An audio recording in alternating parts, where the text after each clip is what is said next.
So this week's episode of My Isekai Life essentially has us following Yuji as he fights a Blue Eyes White Dragon equivalent, and it was badass. As someone who loves the representation of magic in this show, I think it's really cool the technical side of not just opening up a menu like you typically see, but rather connecting skills and making your own little spells, and the way he summons his magic, I think is a really cool detail that I really haven't seen isekai fantasy shows with a magic system really do, because often it is just picking something from a menu and calling it a day, where here he has to think about how he connects, and because he has so many skills, in the moment it can be pretty overwhelming for his mind to figure out what he should do. So, seeing that dragons are one of my favorite creatures that you can fight in both video games and stories in general, I was hoping that it wasn't going to be a very quick fight. And I was really happy to see that it lasted a good while, like half of the episode, because up until this point, Yuji's kind of been the OP character. He's kind of like the One Punch Man. He can deal with anything because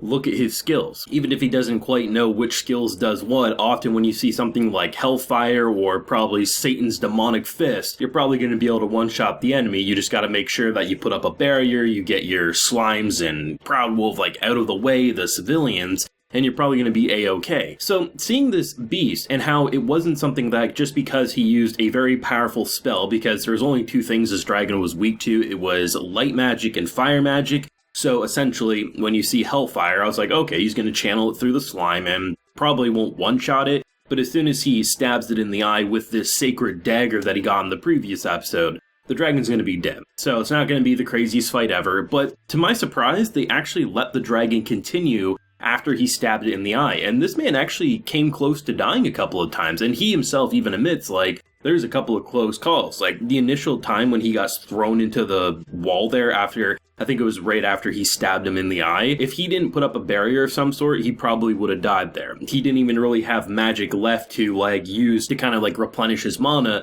like we saw, I think it was in either episodes 1 or 2 when we were initially kicking the show off, and he had to drain a bunch of his health in order to continue using his giant strike to save that village. And I thought it was so cool because this dragon actually felt like a powerful dragon. And often when you have shows that are going to say, oh, we have this OP isekai hero, and this village is saying this dragon's going to take an army, and even that's not going to be enough to defeat it, you say, okay, yeah, but it's just a very big creature. It's not going to feel like a dragon. And when you play stuff like, Dragon's Dogma, hell, even Dragon Age Origins, when you fight a dragon, it feels like you're fighting a goddamn dragon, even if you're powerful. It feels like something that one wrong move and you're probably going to die. And that's kind of how I felt here. Even though I didn't think he was actually going to die, just because we're 4 episodes in, basic common sense says he's not going to die just yet, unless they want to throw a plot twist and introduce a new character or introduce some revival magic of some sort, but it was still really cool to see that he actually had to push himself, and the tactics around it was really cool, and I like how they incorporated that dagger a little more up close and personal before doing the amazing head strike, which cuts off the head. And it was just badass overall. I'm really hoping that this isn't going to be like a one and done thing in terms of giant magical creatures. Because even though if they don't show us another dragon, there's so many mythological creatures that I feel like with this magic system that they use, it would be so fascinating to follow. Because a lot of what he does magic-wise has been roughly the same over every episode with battles. He has a basic kind of summoning circle that will either go over his hands, the slime, something like that. He uses a lot of barriers to trap enemies in and then will launch some form of hellfire to destroy it but not cause damage around. You have a lot of the basic functions, but I think what makes My Isekai Life a lot more fun to follow than a lot of shows kind of relying on those high-octane moments, is that there is a technical side to it rather than just, oh, I'm an OP hero, fire, lightning, big powerful fist attack, right? No, it's you can always see that he's thinking about things, and even if you don't read everything on a menu because the subtitles can't keep up with literally 20 different things in terms of skills, you see how he's connecting the dots, and it's really fun to follow. It's not really a surprise that he decided to leave the village after defeating a world-ending dragon, because, like I said,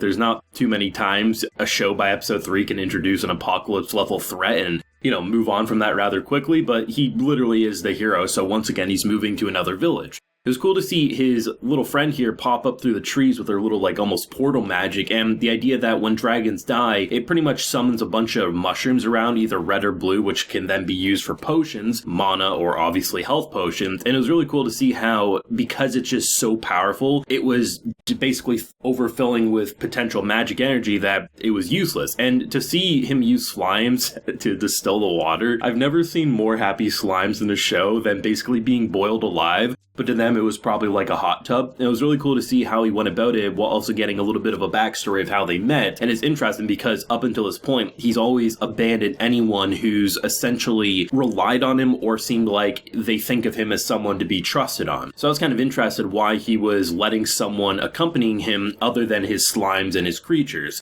And it's really interesting to see the route they went with that because it almost feels like she can aid him as much as he can aid her. So it's not as much of a, like, okay, someone's tagging along and they want me to be a part of their party just because they want to rely on me like I used to have to in my original life there. And then to end the episode with the mysterious village. That village was creepy as shit, man. Like, I knew there was going to be, like, some cultist shit going on, but I was kind of expecting them to go the route of, like, poisoned food or, like, tainted water, something like that. Because when they offered him food, it was like bread and wine, it looked like, and ultimately he refused. I was like, okay, yes, this is exactly what's going on. Maybe that is true, but ultimately it just seems like they're up to some crazy-ass, no-good shit, and the dude talking to a crystal ball at the end and talking to his master and how, oh, it's just a regular slime tamer or monster tamer, we don't need to worry about him. But all those smiles and them peering into the windows, like, even though you didn't have to worry that he would die, I think sometimes the more frightening things in a show or a video game are the things that are just so unnerving that you just don't want to be around them, not because they're going to kill you, but because you feel like maybe they'll make you into whatever the hell they are. And it's just very, very creepy. And they did such a good job at establishing what episode 5 is probably going to look like, given what they are talking about and what they want to do. I imagine those potions are going to come in handy a lot sooner than you expected. It's actually interesting to see they went the route of not making it an even split, because I think a lot of times when you get the, oh, we're going to make you mana and health potions,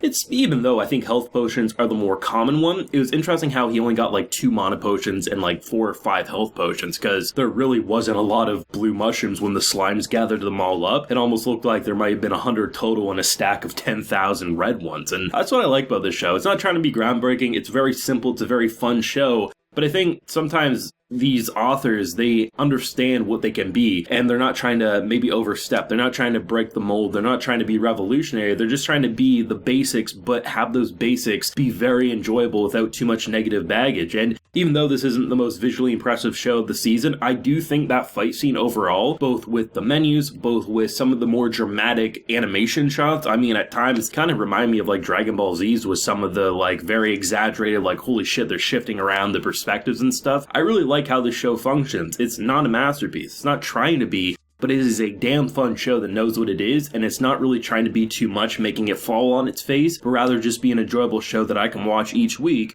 Probably won't remember it in a season's time, but afterwards, I mean, you don't need everything to be the Mona Lisa. I'm okay with having some very enjoyable anime from time to time, and that's exactly what this one reminds me of. But of course, I'll pass the torch over to you. What did you think of episode 4 of My Isekai Life? I really enjoyed the dragon fight myself, but let me know what you're feeling down below. Leave a like if you enjoyed, subscribe if you're new around here. Till next time, everyone, please take care and have a good one.